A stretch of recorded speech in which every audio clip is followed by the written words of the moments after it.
భారతీయ Janata Party serious effort, Hindu సంఘాల serious effort పెట్టాలి, జాతీయవాదులకు serious effort పెట్టాలి. ఎందుకంటే రోజు రోజుకి సాగతీత ద్వారా కాక్రోచ్ జనతా పార్టీ పేరుతో జరుగుతుంది ఒక విషం చిమ్మటం.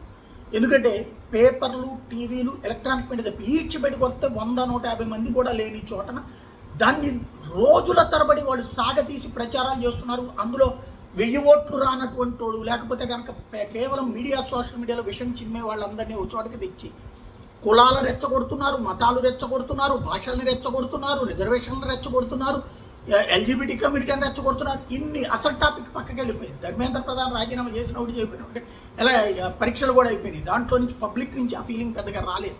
పరీక్షలు అయిపోయిన తర్వాత నన్ను కొంచెం జనమంతా వస్తారనుకుంటే వాడు రాలేదు. దాన్ని బట్టి అర్థమవుతుంది అక్కడ ఎవడు పట్టించుకోవట్లేదని. కానీ వీళ్ళు రెచ్చగొడుతున్నది దేశ ప్రజల మెదళ్లలో విషయాన్ని నింపడం.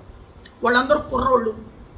ఆ కుర్రోళ్ళు మాట్లాడుతూ ఉంటే అది అయ్యో ప్రజలు ఆలోచన మారాలి. ఎందుకంటే కుర్రోళ్ళ వల్లనే మోడీ గెలుస్తున్నాడు. కాబట్టి ఇప్పుడు ఆ కుర్రోళ్ళ ఆలోచన మారింది, జంజీ ఆలోచన మారింది అన్న ప్రచారం చేయాలి.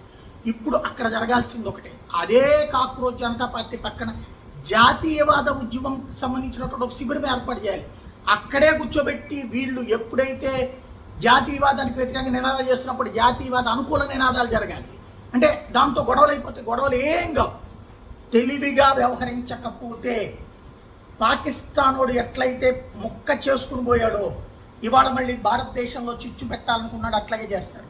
మనం కొట్టక్కర్ల తెట్టక్కర్ల వాడి మాట అక్కడ వాడు ఏది కారుకోతకు వస్తున్నాడో అక్కడ వస్తుంది ఇంటర్వ్యూ, వెంటనే ఇక్కడ కూర్చుని మాట్లాడండి, దానికి స్పందించండి, సమాధానం చెప్పండి. లేదా మీరు సోషల్ మీడియాలోనే చేయండి.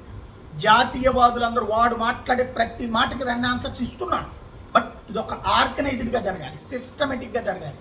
దేశాన్ని ముక్కలు చేయాలనుకునే వాడు సిస్టమేటిక్గా వెళ్తున్నప్పుడు దేశాన్ని యునైటెడ్గా ఉంచాలి. ఇట్లాంటి అరాచక శక్తులను అడ్డు వేయాలనుకునేటటువంటి వాళ్ళు కూడా అంతే యునైటెడ్గా ఉండాలి.